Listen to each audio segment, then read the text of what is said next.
খুব সংক্ষিপ্ত পরিসরে রাসূল সাল্লাল্লাহু আলাইহি ওয়াসাল্লামের জীবনী থেকে আমরা কিছু লাইফ লেসন নিয়ে আসবো। আমরা কি শিখতে পারি রাসূল সাল্লাল্লাহু আলাইহি ওয়াসাল্লামের জীবনী থেকে। প্রথম যেই লেসনটা আমরা উল্লেখ করতে চাই সেটা হচ্ছে রাসূল সাল্লাল্লাহু আলাইহি ওয়াসাল্লাম খুব বড় মনের মানসিকতার অধিকারী ছিলেন, বড় মনের বড় হৃদয়ের অধিকারী ছিলেন। তিনি সবার জন্য ছিলেন। He use to think beyond the narrow borders. কখনো ন্যারো মাইন্ডেড ছিলেন। উনি সবাইকে অ্যাকোমোডেট করতে চাইতেন। তিনি আলামিন, বিশ্ববাসীর জন্য রহমত।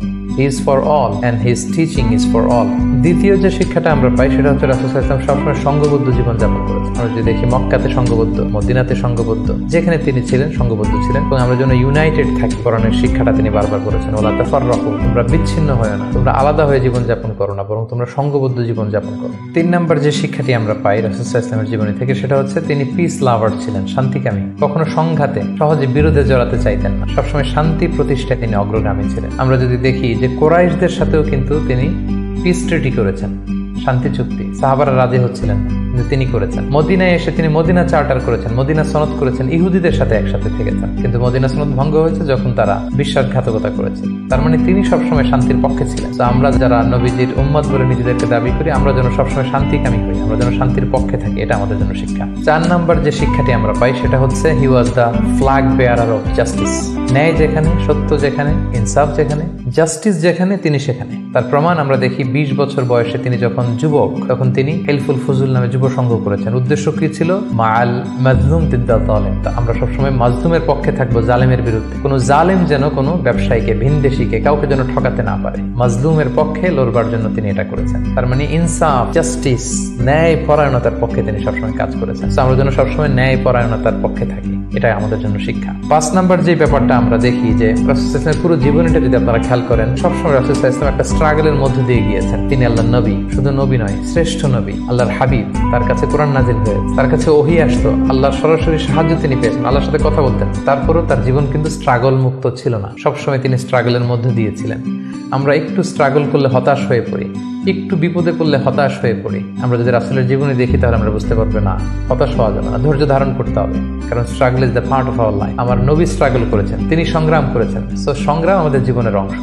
এই শিক্ষাটা আমরা পাই। ৬ নম্বর যে শিক্ষাটি আমরা পাই সেটা হচ্ছে রাসূল সাল্লাল্লাহু আলাইহি ওয়াসাল্লাম ব্যক্তিগত জীবনে অত্যন্ত সৎ ছিলেন। যে কারণে যে কুরাইশরা রাসূল সাল্লাল্লাহু আলাইহি ওয়াসাল্লামের বিরোধিতা করত, তারাই রাসূল সাল্লাল্লাহু আলাইহি ওয়াসাল্লামকে উপাধি দিয়েছিল আস-সাদিক আল আমিন, সত্যবাদী, আমানতদার। যেদিন তিনি হিজরত করবেন সেদিন তিনি তার ঘরে রাসূল সাল্লাল্লাহু আলাইহি ওয়াসাল্লাম আলী রাদিয়াল্লাহু তাআলা আনহুকে রেখে গিয়েছিলেন। কারণ ওনার কাছে মক্কার অনেক লোকেরা আমানত রেখেছিল। সেই আমানতগুলো বুঝিয়ে দিতে আলী রাদিয়াল্লাহু তাআলা আনহু ৩ দিন সময় লেগেছিল। এত পরিমাণে ডিপোজিট ছিল, আমানতের বিভিন্ন জিনিসপত্র ছিল, সেগুলো আলী রাদিয়াল্লাহু তাআলা আনহু বুঝিয়ে দিয়ে তারপরে তিনি হিজরত করেছেন। কতটা আমানতদার ছিলেন আমাদের প্রিয় নবী। এবং ওনার এই ব্যবসায় আমানতদারিতায় মুগ্ধ হয়েই কিন্তু খাদিজা রাদিয়াল্লাহু তাআলা আনহা রাসূল সাল্লাল্লাহু আলাইহি ওয়াসাল্লামকে বিয়ের প্রস্তাব দিয়েছিলেন। তো তার উম্মত হিসেবে আমাদের উচিত সত্যবাদী, সৎ এবং আমানতদার হওয়ার চেষ্টা করা।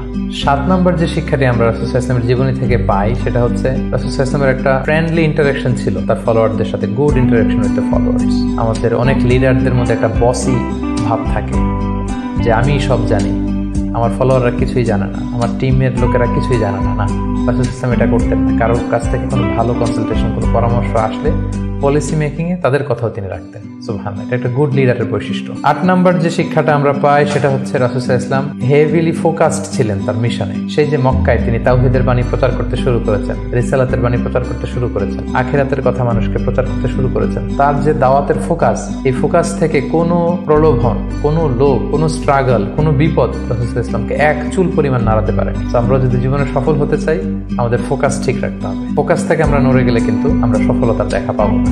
৯ নম্বর যে শিক্ষাটা আমরা পাই রাসূল সাল্লাল্লাহু আলাইহি ওয়াসাল্লামের কম্প্যাশনেট এন্ড মার্সিফুল অ্যাটিটিউড। রাসূল সাল্লাল্লাহু আলাইহি ওয়াসাল্লামের দয়াদ্র মানসিকতায় অনেক শত্রু কিন্তু রাসূল সাল্লাল্লাহু আলাইহি ওয়াসাল্লামের বন্ধু হয়ে গিয়েছে, ঈমান এনেছিল। আমরা দেখেছি মক্কা বিজয় যখন করেছিলেন চাইলে পিষে মারতে পারতেন কুরাইশদেরকে, যারা বছরের পর বছর জন্মভূমি থেকে দূরে থাকতে বাধ্য করেছিল রাসূল সাল্লাল্লাহু আলাইহি ওয়াসাল্লামকে। রাসূল সাল্লাল্লাহু আলাইহি ওয়াসাল্লাম কি করলেন? বললেন যে না, লা তাসরিবা আলাইকুমুল ইয়াউম, কোনো প্রতিশোধ, হিংসা কিছু নেই, ক্ষমা করে দিলাম, যাও তোমরা স্বাধীন। এভাবে নানা ঘটনায় আমরা দেখেছি রাসূল সাল্লাল্লাহু আলাইহি ওয়াসাল্লাম তার অমীয় অনুপম চরিত্রের মাধ্যমে তিনি মানুষের মন জয় করেছেন। এই গুণাবলী যেন আমরা আমাদের মধ্যে ধারণ করবার চেষ্টা করি। সব শেষে শিক্ষাটির কথা বলবো সেটা হচ্ছে succession management. A good leader produces good leaders. একজন ভালো নেতা শুধু ফলোয়ার তৈরি করে না, সে আরো নতুন নেতা তৈরি করে। যদি দেখি রাসূল সাল্লাল্লাহু আলাইহি ওয়াসাল্লামের ইন্তেকালের পরে আমাদের লিডারশিপ নিয়ে কোনো ক্রাইসিস হয়নি, সেখানে দাঁড়িয়ে গিয়েছে আবু বকরকে আমরা রাদিয়াল্লাহু তাআলা আনহুকে আমরা আমাদের খলিফা বানিয়েছি। আবু বকর রাদিয়াল্লাহু তাআলা আনহু ইন্তেকালের পরে ওমর ফারুক আমাদের খলিফা হয়েছে, তারপরে উসমান, তারপরে আলী রাদিয়াল্লাহু তাআলা। তাআলা। তার মানে রাসূল সাল্লাল্লাহু আলাইহি ওয়াসাল্লাম এদেরকে কিন্তু সবসময় ডানে বায়ে সামনে পেছনে কাছে নানা কাজে এঙ্গেজ করে